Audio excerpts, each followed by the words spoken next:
ನಮಗೆ 2 ಕಾಮಿಡಿ ಪೀಸ್ಗಳಿದ್ದವು. ಮೊದಲು ಒಬ್ಬ ಸತ್ಯಶೋಧನೆಗೆ ಬರುವವ, ಇನ್ನೊಬ್ಬ ಕ್ಷಮಿಸು ಸೌಜನ್ಯ.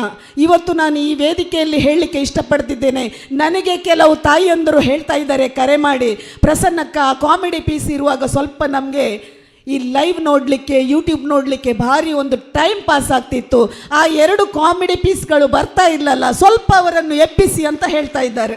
ಸ್ವಲ್ಪ ಎಬ್ಬಿಸಿ. ಸತ್ಯಶೋಧನೆ ಮಾಡುವವನು ನಮ್ಮ ಯೂಟ್ಯೂಬರ್ ಅಜಯ್ ಮುಂದೆ ದೊಡ್ಡ ಮಾತಾಡಿದ. ಈಗ ಅವನ ಕಾಲಿನ ಧೂಳಿಗೂ ಸಮಾನ ಇಲ್ಲದವ ಸತ್ಯಶೋಧನೆ ಬಾಯಿ ಮುಚ್ಕೊಂಡು ಕೂತಿದ್ದಾನೆ. ಯಾಕೆಂದರೆ ಅವನ ಕೈಯಿಂದ ಕಪಾಳಕ್ಕೆ 2 ಬಿದ್ದ ಕಾರಣ ಮನೆಯಲ್ಲಿ ಬಿದ್ದಿದ್ದಾನೆ. ಅವನ ಸತ್ಯಶೋಧನೆ ಅಲ್ಲಿ ಮುಗ್ದಿದೆ. ಇನ್ನೊಬ್ಬ ಕೊಚ್ಚೆ ಪುವರ್ ಟಿವಿ ಎಲ್ಲೂ ಕಾಣ್ತಾ ಇಲ್ಲ. ನಿಮಗೆ ನಾನು ಹೇಳಲೇಬೇಕು, ಒಂದು ಸೀರಿಯಲ್ ಮಾಡಿ 3 ಅತ್ಯಾಚಾರಿಗಳನ್ನು ಆ ಮಾಧ್ಯಮದಲ್ಲಿ ಕೂತ್ಕೊಳ್ಳಿಸಿದ. ಮಲ್ಲಿಕ್ ಜೈನ್, ಧೀರಜ್ ಜೈನ್, ಉದಯ್ ಜೈನಿಗೆ ಒಂದು ಛದ್ಮವೇಷದ ಡ್ರೆಸ್ ಹಾಕಿ, ಆ ರಿಕ್ಷಾ ಡ್ರೈವರ ಶರ್ಟ್ ಹಾಕಿ, ಅದಕ್ಕೂ ಆ ರಿಕ್ಷಾ ಡ್ರೈವರಿಗೆ ಇದ್ದ ಮರ್ಯಾದೆಯನ್ನು ತೆಗೆಯುವಂತ ಹಾಗೆ ಅವನನ್ನು ಅಲ್ಲಿ ಕೂತ್ಕೊಳ್ಳಿಸಿ ಒಂದು ದೊಡ್ಡ ಪೋಸ್ ಕೊಟ್ಟು ಅವನ ಹೆಂಡತಿಯನ್ನು ತಂದು ಅಲ್ಲಿ ವೈಭವೀಕರಣ ಮಾಡಿದ. ತನ್ನ ಹೆಂಡತಿಯನ್ನು ಇವನು ಸಾಕ್ತಾ ಇದ್ದಾನೆ. ಅವಳು ಸ್ವಲ್ಪ ಬುದ್ಧಿಮಾಂದ್ಯೆ, ಕೈಕಾಲು ಸರಿ ಇಲ್ಲ. ಇವನು ಒಳ್ಳೆ ಸಾಮಾಜಿಕ ಚಿಂತನೆ ಉಳ್ಳ ವ್ಯಕ್ತಿ ಉದಯ. ಹಾಗಾಗಿ ಹೆಂಡತಿಯನ್ನು ಅವನೇ ಹೋಗಿ ಕರೆದು ಮದುವೆ ಮಾಡಿ ಅವಳಿಗೆ ಜೀವನ ಕೊಟ್ಟ ಅಂತ ದೊಡ್ಡ ಬೊಗಳೆ ಬಿಡ್ತಾ ಇದ್ದ. ಆಗಲೇ ನನಗೆ ಗೊತ್ತಿತ್ತು ನಮಗೆ ಇವನಿಗೆ 3ನೇ ಹೆಂಡತಿ ಅವಳು ಅಂತ. ಆದರೂ ನಾವು ಯಾವುದೋ ವೇದಿಕೆಯಲ್ಲಿ ಆ ವಿಡಿಯೋವನ್ನು ಹಾಕಿರಲಿಲ್ಲ. ಅವನ ಹೆಂಡತಿಯನ್ನು, 3ನೇ ಹೆಂಡತಿಯನ್ನು ಮದುವೆ ಆಗುವಾಗ ಅವಳು ಬುದ್ಧಿಮಾಂದ್ಯ ಅಲ್ಲ, ಸ್ವಲ್ಪ ಅವಳಿಗೆ ಇದ್ದಿರ್ಬೋದು, ಆದರೆ ಎಲ್ಲ ಅವಳು ಅರಿವಿತ್ತು. ಅವಳಿಗೆ ನಡೀತಾ ಇದ್ಲು, ಮದುವೆ ವಿಡಿಯೋದಲ್ಲಿ ನಡೀತಾ ಇದ್ಲು, ಒಂದು ಮಗುವಾಗಿದೆ, ಹೆಣ್ಣು ಮಗುವಾಗಿದೆ, ಎಲ್ಲ ಸರಿ ಇತ್ತು. ಇವನ ಶಿಕ್ಷೆಯಿಂದ, ಇವನು ಕೊಡುವ ಮೆಡಿಸಿನಿಂದ ಆ ಹುಡುಗಿ ಹಾಗೆ ಆಗಿದ್ಲು. ಆದರೆ ದೊಡ್ಡ ವೈಭವೀಕರಣ ಮಾಡಿದ ಕೊಚ್ಚೆ ಪುವರ್ ಟಿವಿ ಈಗ ಮಾತಾಡಬೇಕು. ಯಾಕೆಂದರೆ ನಿನ್ನೆ ಆ ಕುಡುಕ ಬೋಳಂಗಡಿ ಒಂದು ವಿಡಿಯೋ ಹಾಕಿದ, ಅವಳನ್ನು ಕಿಡ್ನ್ಯಾಪ್ ಮಾಡಿ ತಂದಿದ್ದಾರಂತ. ಕಿಡ್ನ್ಯಾಪ್ ಮಾಡಿ ತಂದದಲ್ಲ, ಆ ಹುಡುಗಿಯ ಅಪ್ಪ ಮತ್ತು ತಂಗಿ ಹೋಗಿ ಅವಳನ್ನು ಕರ್ಕೊಂಡು ಬಂದಿದ್ದಾರೆ. ಯಾಕೆಂದರೆ ಬಂಧನದಲ್ಲಿ ಇರಿಸಿದ್ದ, ತನ್ನ ಮಗಳನ್ನು ತಂಗಿಯ ಮನೆಯಲ್ಲಿ ಇರಿಸಿದ್ದ, ಯಾರ ಹತ್ರನೂ ಮಾತಾಡಲಿಕ್ಕೆ ಅವಕಾಶ ಕೊಡ್ತಾ ಇರಲಿಲ್ಲ. ತಂದೆ ತಾಯಿ ಇದ್ದವರನ್ನು, ತಂಗಿಯನ್ನು ಆ ಮನೆಯಿಂದ ಓಡಿಸಿದ್ದ. ತಾಯಿ ಸತ್ತಾಗ ಇವ ಹೇಳ್ತಾನೆ, ಮರಣಕ್ಕೂ ಕರೀಲಿಲ್ಲ, ಮಗಳನ್ನು ಕರೀಲಿಲ್ಲ, ಅಳಿಯನನ್ನು ಕರೀಲಿಲ್ಲ ಹೇಳಲಿಕ್ಕೆ. ತಾಯಿ ಸತ್ತಾಗಲ್ಲ, ತಾಯಿಯನ್ನು ಮನೆಗೆ ಮೆಟ್ಲು ಹತ್ತಿಸ್ಲಿಕ್ಕೆ ಬಿಡದವನನ್ನು ಶವ ನೋಡಲಿಕ್ಕೆ ಬಿಡಲಿಲ್ಲ. ಆದರೆ ಆ ಹೆಣ್ಣು ತಂದೆ ಮನೆಗೆ ಬರಬೇಕು ಅಂತ ಆಶೆಯಲ್ಲಿದ್ದಾಗ ಅವರು ಹೋಗಿ ಕಾನೂನು ಮುಖಾಂತರ ಅವಳನ್ನು ಕರೆದು ತಂದಿದ್ದಾರೆ. ಪೊಲೀಸ್ ಸ್ಟೇಷನಲ್ಲಿ ಸ್ಟೇಟ್ಮೆಂಟ್ ಕೊಟ್ಟು ಕರೆದು ಬಂದಿದ್ದಾರೆ. ಇಲ್ಲಿ ಯಾರು ಕಿಡ್ನ್ಯಾಪ್ ಮಾಡಲಿಲ್ಲ. ಯಾಕೆಂದರೆ ಈ ಬೋಳಂಗಡಿಗೆ ಮಾಡುವ ಕೆಲಸನೇ ಇದೆ. ಅವನು ಹೇಳ್ತಾ ಇದ್ದಾನೆ, ಇದರ ಹಿಂದೆ ಷಡ್ಯಂತ್ರ ಉಂಟು. ಮಹೇಶ್ ಶೆಟ್ಟಿಯ ಪಟ್ಲಾಮ್ ಇದೊಂದು ಕಾರ್ಯಾಚರಣೆ ಮಾಡಿ ಅವಳನ್ನು ಹಿಡ್ಕೊಂಡು ಬಂದಿದ್ದಾಳಂತ. ಮಹೇಶ್ ಶೆಟ್ಟಿಯ ಪಟ್ಲಾಮ್ ಅವಶ್ಯಕತೆ ಇಲ್ಲ, ಹಿಡ್ಕೊಂಡು ಬರೋದಾದ್ರೆ ನಾನೇ ಹೋಗಿ ಹಿಡ್ಕೊಂಡು ಬರ್ತಿದ್ರೆ. ಯಾಕೆಂದರೆ ಇವರೇ ಹೇಳ್ತಿದ್ರು ಹೋರಾಟಗಾರರ ಷಡ್ಯಂತ್ರ ಅಂತ. ಅದಕ್ಕೆ ನಾವು ಬಾಯಿ ಮುಚ್ಕೊಂಡು ಕೂತಿದ್ದೆವು. ನಮಗೆ ಪಟ್ಲಾಮ್ ಹೋಗಿ ತರುವ ಅವಶ್ಯಕತೆ ಇಲ್ಲ. ಅವ ಹೇಳ್ತಾ ಇದ್ದ, ಇವತ್ತು ವೇದಿಕೆಯಲ್ಲಿ ಆ ಹುಡುಗಿಯನ್ನು ತಂದು ಕೂತ್ಕೊಳ್ಳಿಸಿ ನಾವು ಸಾಕ್ಷ್ಯವಾಗಿ ತೋರಿಸ್ತಿದ್ದೇವೆ ಅಂತ. ನಮಗೆ ಆ ಹುಡುಗಿಯನ್ನು ತಂದು ಸಾಕ್ಷ್ಯವಾಗಿ ತೋರಿಸುವ ಅಧಿಕಾರ ಇಲ್ಲ, ನಾವು ಅದನ್ನು ಮಾಡುವುದಿಲ್ಲ, ನಮಗೆ ಅದರ ಅವಶ್ಯಕತೆಯೂ ಇಲ್ಲ. ಆದರೆ ನಿನಗೆ ಉದಯನ 3 ಹೆಂಡತಿಯರಲ್ಲಿ ಇವಳನ್ನು ಮಾತ್ರ ಕಿಡ್ನ್ಯಾಪ್ ಮಾಡಿದಲ್ಲ, 2 ಹೆಂಡತಿಯರು ಇವನನ್ನು ಯಾಕೆ ಬಿಟ್ಟು ಹೋಗಿದ್ದಾರಂತ ಆ ಕಥೆಯನ್ನು ನೀನು ಮಾಡುವಂತ ಹೇಳಲಿಕ್ಕೆ ಇಷ್ಟಪಡ್ತಿದ್ದೇನೆ. ಉದಯನಿಗೂ ಗೊತ್ತಿಲ್ಲದ ವಿಷಯ, ಅವರ ತಂದೆ, ಆ ಹುಡುಗಿಯ ತಂಗಿಗೂ ಗೊತ್ತಿಲ್ಲದ ವಿಷಯ ನಿನಗೆ ಎಲ್ಲ ಉದಯನ ಬಗ್ಗೆ ಗೊತ್ತಿರುವುದಾದ್ರೆ ನಾನು ನಿನಗೆ ಬೋಳಂಗಡಿ ನಿನಗೆ ಪ್ರಶ್ನೆ ಕೇಳ್ತಾ ಇದ್ದೇನೆ, ಉದಯನ ಅಪ್ಪ ನೀನಾ ಅಂತ ಹೇಳಲಿಕ್ಕೆ ಇಷ್ಟಪಡ್ತಾ ಇದ್ದೇನೆ. ಉದಯನ ಅಪ್ಪ ನೀನಾ ಹುಟ್ಟಿಸಿದವನು? ಪ್ರತಿಯೊಂದು ಜನರನ್ನು ವಿಡಿಯೋ ಮಾಡಿ ಆ ಹುಡುಗಿ ತಂದೆಯನ್ನು ನೀನು ಮಾಧ್ಯಮದಲ್ಲಿ ತೇಜೋವಧೆ ಮಾಡ್ತೀಯಲ್ಲ, ನಿನಗೆ ಹುಡುಗಿಯರ ಬಗ್ಗೆ ಕಾಳಜಿ ಉಂಟಾ?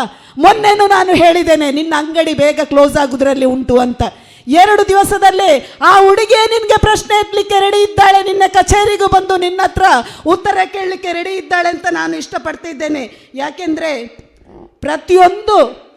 ಪ್ರತಿಯೊಂದು ವಿಷಯದಲ್ಲಿ ಇವ ಮೂಗು ತೂರಿಸ್ಕೊಂಡು ಬರೋದು, ಒಂದು ವಿಡಿಯೋ ಮಾಡೋದು. ಯಾಕೆಂದರೆ ಅಲ್ಲಿ ಮಧ್ಯವರ್ಜನೆ ಶಿಬಿರೆಯ ಅಧ್ಯಕ್ಷ ಇವನನ್ನು ಅಲ್ಲಿ ಮಧ್ಯವರ್ಜನೆ ಶಿಬಿರದಿಂದ ಕುಡುಕನನ್ನು ಬಿಡಿಸ್ಲಿಕ್ಕೆ ಆಗಲಿಲ್ಲ. ಇವ ರಾತ್ರಿ 90 ಹಾಕ್ಕೊಂಡು ಬಂದು ಒಂದು ಯೂಟ್ಯೂಬಲ್ಲಿ ಮಾತಾಡೋದು. ಏನು ಮಾತಾಡ್ತಾನೆ ಅಂತ ಅವನಿಗೆ ಗೊತ್ತಿಲ್ಲ. ಮೊನ್ನೆ ಬೊಗಳೆ ಬಿಡ್ತಾ ಇದ್ದಾನೆ, ಬಜರಂಗ ದಳದ್ರು ಹೋಮ್ ಸ್ಟೇಗೆ ಅಟ್ಯಾಕ್ ಮಾಡಿದ್ರಂತೆ. ಈ ಮುಠಾಳನಿಗೆ ವೇದಿಕೆಯಲ್ಲಿ ಹೇಳಬೇಕು, ಬಜರಂಗ ದಳದವರೆಲ್ಲ ಆಗ ಜಾಗರಣ ವೇದಿಕೆಯವರು ಇದ್ದದ್ದು. ನಾನು ಜಾಗೃತ ಮಹಿಳಾ ವೇದಿಕೆಯಲ್ಲಿದ್ದು ಪ್ರಸನ್ನ ರವಿ ಆ ಹೋರಾಟದಲ್ಲಿ ಪ್ರೆಸ್ ಮೀಟ್ ಮಾಡಿ ಮುಂಚೂಣಿಯಲ್ಲಿದ್ದವಳು ಪ್ರಸನ್ನ ರವಿ. ಈ ಮುಠಾಳ ಓದಾಡ್ತಾ ಇದ್ದಾನೆ. ಆರ್ ಅಶೋಕ್ ಆಗ ಗೂಂಡಾ ಕಾಯ್ದೆ ಹಾಕ್ಲಿಕ್ಕೆ, ಆರ್ ಅಶೋಕ್ ಇದಕ್ಕೆ ಪಬ್ ದಾಳಿಯ ಟೈಮಲ್ಲಿ ಇರಲಿಲ್ಲ. ಆರ್ ಅಶೋಕ್ ಇದ್ದದ್ದು ಈ ಒಂದು ಹೋಮ್ ಸ್ಟೇ ಪ್ರಕರಣ ಇರುವಾಗ ಅವ ಇದ್ದದ್ದು ಗೃಹ ಮಂತ್ರಿಯಾಗಿ. ಅವನು ಹೇಳಿದ್ದು ಗೂಂಡಾ ಕಾಯ್ದೆ ನಾನು ಹಾಕ್ತೇನಂತ ಹೇಳಿದವ ಆರ್ ಅಶೋಕ್. ಇವನಿಗೆ ಅದನ್ನೂ ಗೊತ್ತಿಲ್ಲ. ಈಗ ಬಜರಂಗ ದಳ ಅಂತ ಹೇಳ್ತಾ ಇದ್ದಾನೆ. ಈ ಮುಠಾಳ ಕುಡ್ದಾಗ ಬಾಯಿಗೆ ಬಂದದ್ದು ವಿಡಿಯೋ ಮಾಡ್ತಾ ಇದ್ದಾನೆ. ಹಾಗಾಗಿ ನಾನು ನಿನಗೆ ಹೇಳಲಿಕ್ಕೆ ಇಚ್ಛೆ ಪಡ್ತೇನೆ, ಎಲ್ಲರದ್ದು ಅಧ್ಯಾಯ ಮುಗೀತು. ಎಲ್ಲ ಕೊಚ್ಚೆ ಮಾಧ್ಯಮಗಳು ಹೋದ್ರು, ನಿಂದು ಮಾತ್ರ ನಾವು ಸ್ವಲ್ಪ ಉಳಿಸಿಕೊಂಡಿದ್ದೇವೆ. ಯಾಕೆಂದರೆ ನೀನು ದಕ್ಷಿಣ ಕನ್ನಡದವ, ಕೆಲವು ಕುಡಿಯುವಾಗ ನಿನ್ನ ಬಾಯಿಂದ ಸತ್ಯಗಳು ಹೊರಗೆ ಬರ್ತದೆ. ಹಾಗಾಗಿ ಆ ಸತ್ಯ ನಮಗೆ ಬೇಕು ಅಂತ ನಿನ್ನನ್ನು ಬಿಟ್ಟಿದ್ದೇವೆ ವಿನಃ ಕೈಲಾಗದ ಅಲ್ಲ ಅಂತ ಬೋಳಂಗಡಿಗೆ ನಾನು ವೇದಿಕೆಯಲ್ಲಿ ಹೇಳಲಿಕ್ಕೆ ಇಷ್ಟಪಡ್ತಾ ಇದ್ದೇನೆ. ಕರಾವಳಿ ಜಿಲ್ಲೆಯ ಎಲ್ಲ ಕಲಾವಿದರಿಗೂ ನಾನು ಹೇಳ್ತೇನೆ, ಎಲ್ಲ ಕಲಾವಿದರು, ಯಾವುದೇ ಒಬ್ಬ ಕಲಾವಿದ ಮುಂದೆ ಬಂತು ಸೌಜನ್ಯನ ಪರ ಒಂದು ಸ್ಟೇಟ್ಮೆಂಟ್ ಕೊಡ್ತಾ ಇಲ್ಲ, ಮಾತಾಡ್ತಾ ಇಲ್ಲ, ನಿಮಗೂ ಇಲ್ಲಿನ ದೈವಿ ಶಕ್ತಿಗಳ ಶಾಪ ಖಂಡಿತ ತಟ್ತದೆ ಅಂತ ನಾನು ಹೇಳಲಿಕ್ಕೆ ಇಷ್ಟಪಡ್ತಾ ಇದ್ದೇನೆ. ಪ್ರತಿಯೊಬ್ಬ ಕಲಾವಿದನು ತಾನು ಕೇವಲ ಆರ್ಥಿಕತೆಗೆ ಸಂಪಾದನೆಗೋಸ್ಕರ ಕಲೆಯನ್ನು ತೋರಿಸ್ತಾ ಇದ್ದೀರಿ. ಒಂದು ಹೆಣ್ಣು ಮಗಳು ಸತ್ತಾಗ, ಅವಳಿಗೆ ಅತ್ಯಾಚಾರ ಆಗಿ ಕೊಲೆ ಆದಾಗ ದಕ್ಷಿಣ ಕನ್ನಡದಲ್ಲಿ ಇದ್ದ ನೀವು ಒಂದೇ ಒಂದು ಮಾತು ಎತ್ತದವರು ಮುಂದೊಂದು ದಿನ ನಿಮಗೂ ಕಟ್ಟಿಟ್ಟ ಬುತ್ತಿ. ಪತ್ರಿಕಾ ಮಾಧ್ಯಮ ಮತ್ತು ದೃಶ್ಯ ಮಾಧ್ಯಮದವರಿಗೂ ಹೇಳ್ತಾ ಇದ್ದೇನೆ, ಯಾವನ ಒಬ್ಬ ಇಲ್ಲಿ ಶಾಲೆ ಪ್ರಕರಣದಲ್ಲಿ ಬರುವಾಗ ಎಲ್ಲರೂ ನೀವು ಗುಂಪುಗಟ್ಟಲೆ ಬಂದು ಅದನ್ನು ವಿಶ್ಲೇಷಣೆ ಮಾಡಿ ಮಾಧ್ಯಮದಲ್ಲಿ ನಮ್ಮಲ್ಲೇ ಮೊದಲು ಅಂತ ಹೇಳುವ ನೀವುಗಳು ತಾಕತ್ತಿದ್ರೆ ಷಂಡ ದೃಶ್ಯ ಮಾಧ್ಯಮದವರೇ, ಇನ್ನಾದರೂ ಕೋರ್ಟಿಂದ ಪತ್ರ ಬಂದಿದಲ್ಲ ಸರ್ಕಾರಕ್ಕೆ, CBIಗೆ, CIDಗೆ, ಮಹಾನಿರ್ದೇಶಕರಿಗೆ ಪತ್ರ ಬಂದಿದಲ್ಲ, ಅದರ ವಿಚಾರಣೆಯಲ್ಲಿ ನಿಮ್ಮ ಮಾಧ್ಯಮದಲ್ಲಿ ಹಾಕಿ. ಅದಕ್ಕೇನು ನಿಮಗೆ ಡೆಫಾಮೇಷನ್ ಕೇಸ್ ಆಗುದಿಲ್ಲ. ಮಾವುತನ ಜೋಡಿ ಕೊಲೆಯ ಬಗ್ಗೆ ನಾವು ಹೋಗಿ ಅವರ ಮಕ್ಕಳ ಜೊತೆ ನಾವು SPಗೆ ಕಂಪ್ಲೇಂಟ್ ಕೊಟ್ಟಿದ್ದೇವಲ್ಲ, ಅದರ ವಿಷಯದಲ್ಲಿ ನಿಮಗೆ ಡೆಫಾಮೇಷನ್ ಕೇಸ್ ಆಗುವುದಿಲ್ಲ.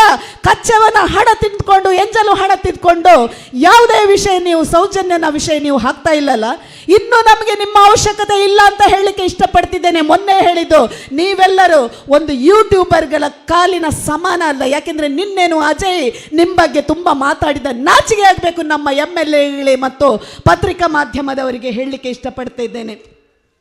ಹಾಗಾಗಿ ಧಾರ್ಮಿಕ ವಿಷಯ ಬರುವಾಗ ಎಲ್ಲರೂ ಓಡೋಡಿ ಬರ್ತೀರಿ, ಆದರೆ ಅತ್ಯಾಚಾರ ಆಗುವಾಗ ಯಾರೂ ಬರ್ತಾ ಇಲ್ಲ.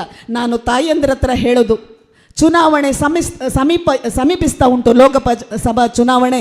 ಎಲ್ಲರದ್ದು ಒಂದೊಂದು ರೀತಿಯ ನಾಟಕ ಶುರುವಾಗಿದೆ. ಮೊದಲೇ ನಾವು ಹೇಳಿದ್ದೇವೆ, ಈ ಸಲ ಇವರಿಗೆ ಏನು ಎಜೆಂಡಾ ಇಲ್ಲ. ಸೌಜನ್ಯನ ವೇದಿಕೆಯಲ್ಲಿ ಸೌಜನ್ಯ ಹೋರಾಟಗಾರರಿಂದ ಇವರಿಗೆ ಏನು ಮಾಡಲಿಕ್ಕೆ ಆಗ್ತಾ ಇಲ್ಲ. ಆಗ ಇಂಥ ಎಲ್ಲ ಧಾರ್ಮಿಕತೆಯನ್ನು ತಂದು ಮುಂದೆ ಇಟ್ಟುಕೊಂಡು ಎಲ್ಲರ ಮುಂದೆ ತಂದು ನಾಟಕ ಆಡ್ತಾರೆ ಅಂತ ಹೇಳಿದ್ದೇವೆ. ಅದಕ್ಕೆ ಹೊರಟಿದ್ದಾರೆ.